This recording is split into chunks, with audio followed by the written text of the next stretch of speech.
Buenos días, compañeras y compañeros de los medios. Buenos días, señor presidente. Héctor Latempa, del medio Puntos Suspensivos Radio, Puntos Suspensivos Comunicación. Señor presidente, los trabajadores de confianza de la Secretaría de Educación del Estado de Tabasco expresan su preocupación por la falta de pago de la nivelación salarial anunciada públicamente para todo el personal de la Secretaría de Educación. Discuten que desde el año pasado no han recibido dicho aumento a pesar de haber presentado escritos y oficios en diferentes instancias, como por ejemplo aquí en Atención Ciudadana, sin obtener una respuesta positiva. Señalan que sus sueldos entre 6,000 y 7,500 mensuales están considerablemente por debajo de las y los compañeros de base que realizan tareas similares. Solicitan ser considerados para el aumento salarial, argumentando que su sueldo actual no garantiza una jubilación digna, especialmente ante el aumento constante de los costos de vida. Señor presidente, también si nos pudiera responder, ¿cuáles son las razones dadas por la Secretaría de Educación para no aplicar la nivelación salarial a los trabajadores de confianza? Se sabe que existen precedentes de situaciones similares en otras dependencias gubernamentales, como los institutos de educación media superior, los IEMS, aquí en la Ciudad de México, que por ejemplo ellos en el caso de docentes y área administrativo, entonces con base, no han recibido tampoco ningún aumento más que el que reciben anualmente, que es aproximadamente de un 3%. ¿Cuál es el proceso establecido para la revisión y aplicación de aumentos salariales en la Secretaría de Educación, ya sea local o del Estado? ¿Se ha solicitado alguna mediación o intervención de autoridades laborales para resolver este problema?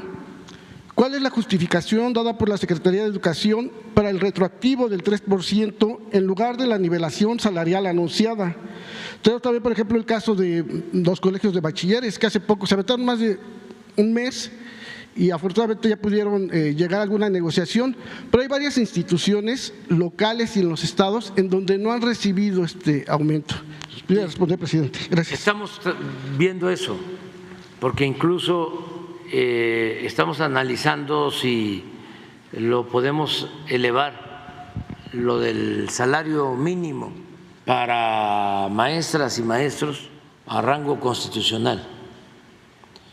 Pero es complejo, ayer lo estábamos viendo, porque no se trata de poner en la Constitución, ¿no?, principios o criterios o establecer normas que no se van a cumplir. Se quedan los artículos como letra muerta.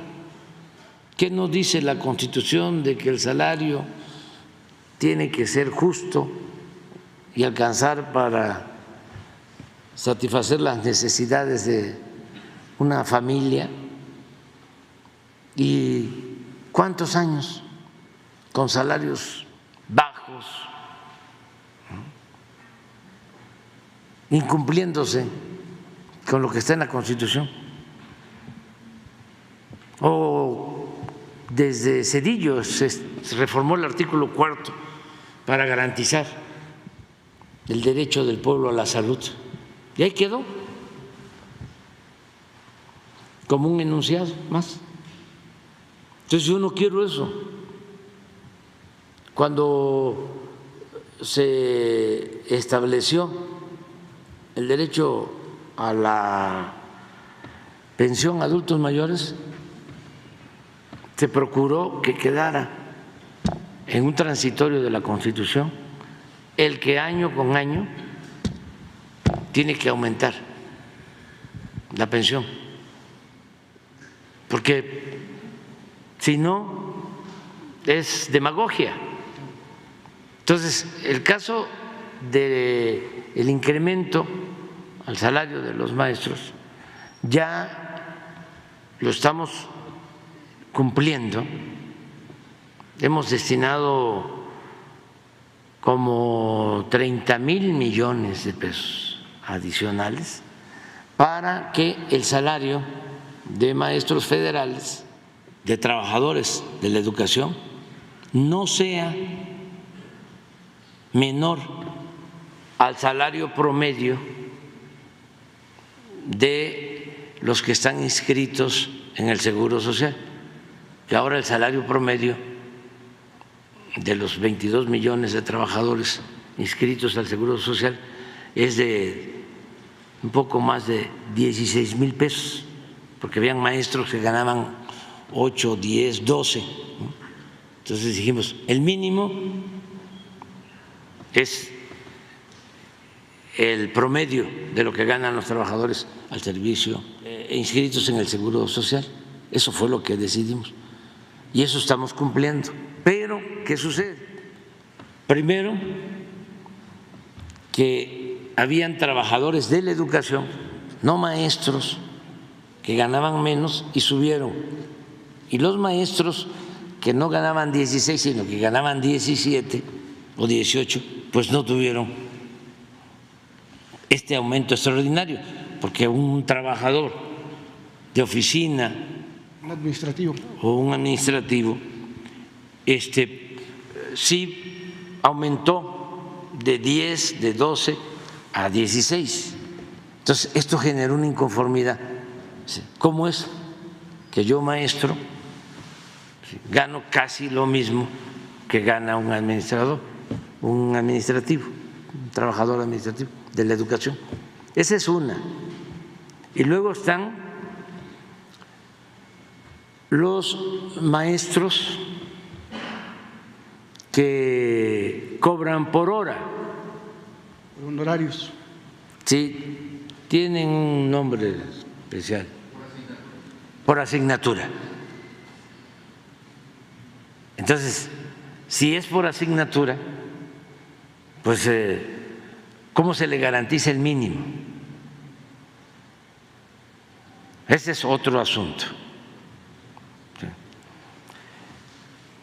Para que me ayuden, ¿no? Y otro asunto, otra cuestión que se tiene que resolver son los maestros estatales. Vamos a suponer que sí, es un maestro de tiempo completo. Estamos hablando también de educación pública, pero que le pagan los gobiernos estatales. Si establecemos en la Constitución de que los maestros de tiempo completo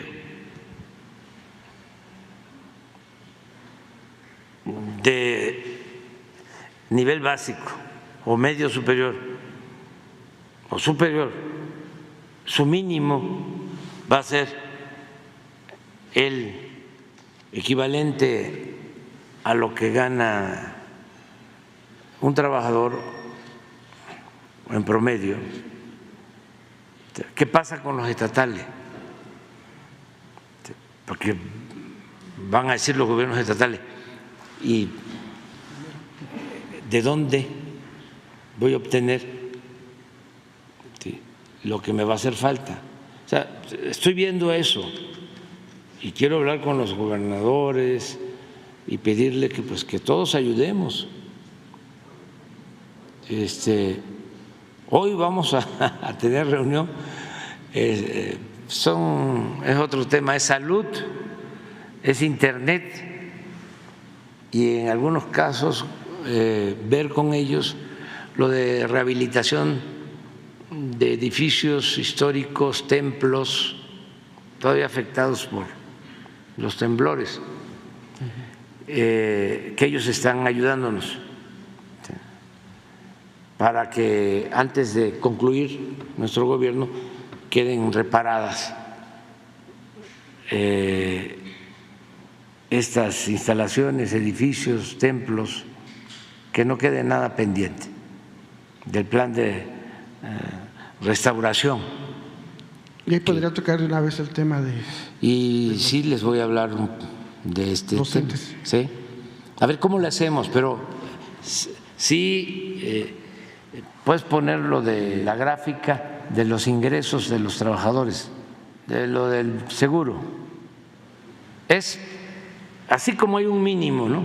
General, que ahora está en 6,000 o ¿cuánto es mensual? El mínimo, 6 o 7,000. El mínimo, Sí, 7,400. con el aumento. 400, claro. 7,400. Son 7,000. Sí, 400. 400 mínimo, el salario mínimo. Así queremos establecer un salario mínimo para el magisterio, que es el salario medio de los 22 millones de trabajadores. Eso es lo que reciben. Entonces, no puede ser que un maestro gane menos que esto, pero eso ya lo estamos haciendo en la práctica, en los hechos.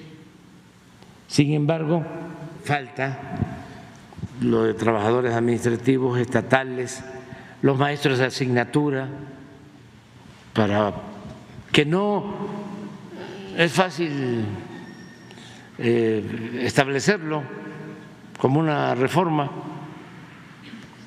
en el 27, en el 123. En el 27 se habla del salario digno, pero en el 123, pero se tiene que cumplir. Y ya nos ha significado esto que estamos llevando a la práctica un incremento como de 40,000 millones, repito. Y también ya vamos a llegar a 1 millón de maestros basificados en el tiempo que se lleve en el gobierno. Y estamos muy satisfechos con el desempeño de maestras, de maestros en el país. Sí se han dado cuenta, ¿no?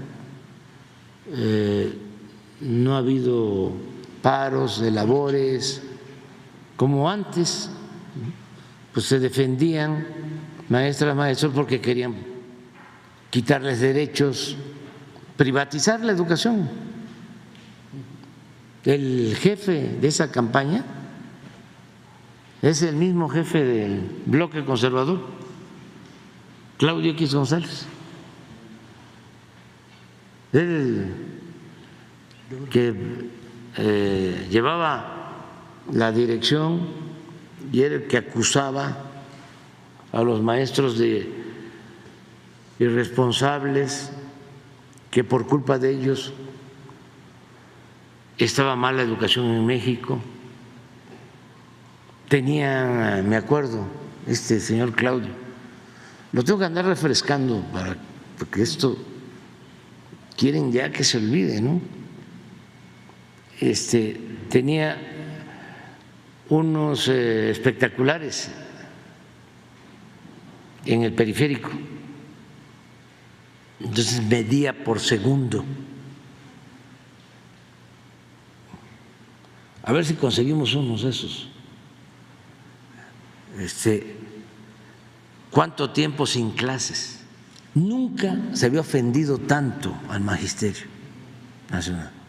Siempre se había respetado a las maestras, a los maestros, como se ofendió en el sexenio pasado.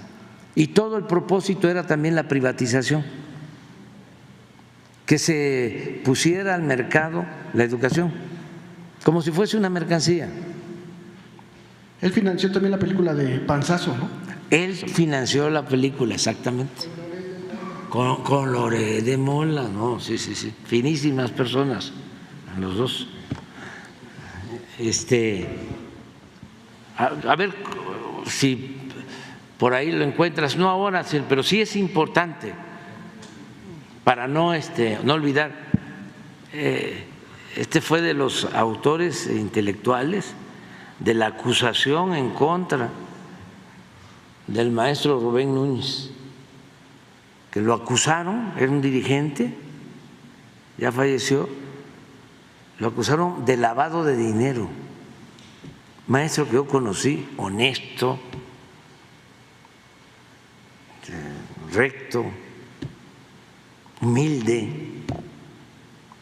Imagínense llegar a acusarlo de lavado de dinero para poderlo meter a la cárcel, en una cárcel de alta seguridad.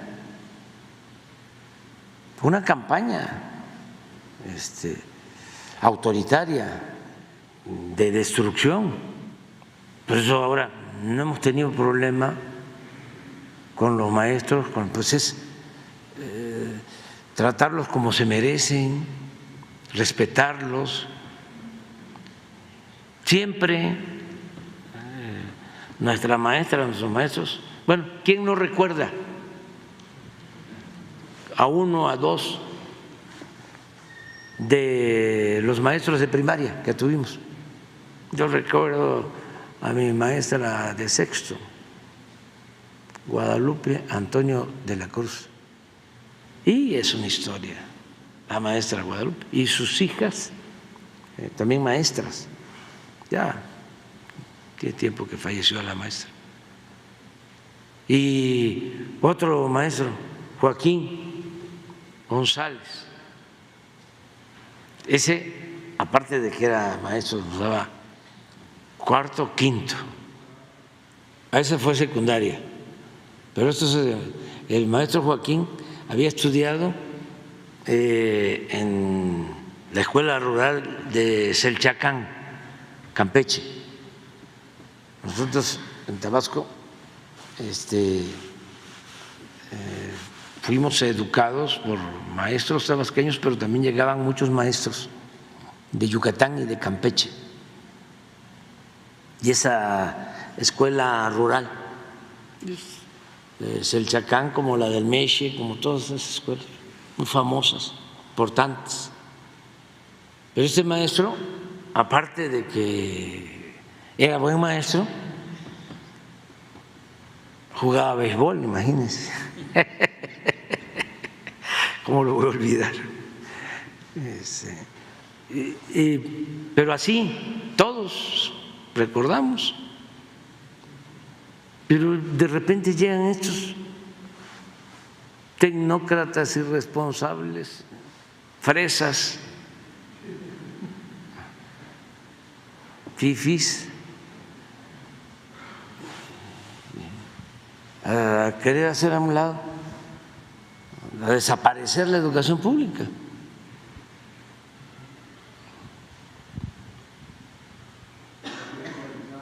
Sí, privatizarla. Empezó con Salinas, siendo Zedillo secretario de Educación. Ahí reformaron la Constitución. Entonces los ministros de la Corte no rechazaban nada. La reforma al artículo 3º en ese entonces fue para que la gratuidad solo se limitara a la educación básica. Ahí empezaron, dejando al mercado la educación media superior y la educación superior. Y a partir de ahí empezaron a crecer las escuelas particulares. Negocio, todo negocio, el pago de colegiaturas, etc. Pero llegó al tiempo que pues ya no crecían, porque ¿de dónde va a sacar la gente, la mayoría de los mexicanos, para pagar colegiaturas? Entonces, sí creció en relativamente poco tiempo la matrícula de escuelas particulares, pero luego se estancó, porque una colegiatura, por muy poco que sea, el que tiene 2, 3 niños, niñas, ¿cómo? ¿De dónde? Por eso la educación no es un privilegio, es un derecho del pueblo. Pero eso les cuesta mucho a los oligarcas y se dan casos todavía más lamentables de los que estudian en escuelas públicas, que estudiaron porque el Estado les apoyó, recibieron becas y llegan a ocupar cargos.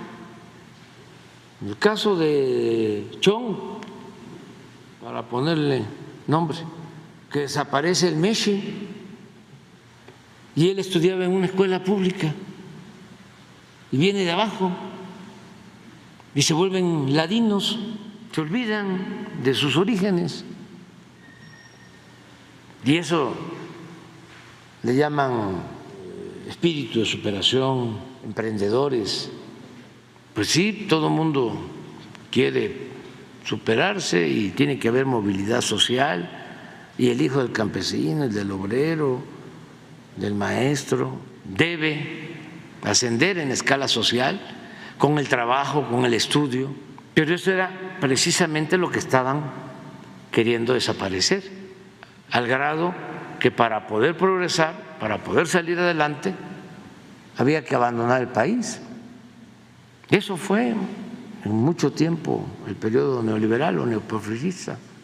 Entonces sí estamos viendo esto de la educación en estos días, estamos analizándolo, porque también no queremos dejar una carga al próximo gobierno,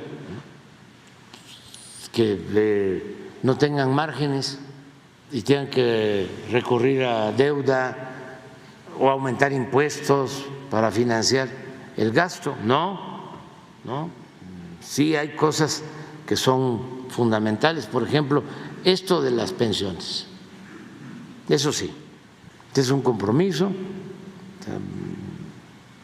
que vamos a cumplir, y otros, desde luego, pero cuidando que no se comprometan recursos más allá de la capacidad de ingresos que tiene el país. Ok, presidente, gracias. Espero que me pueda dar permiso más adelante para volverle a preguntar cómo va este asunto, Sí. si hay algún avance. Te vas a dar cuenta a partir del Sí, vamos a estar al pendiente. del día 5 Ok, pues gracias. de febrero.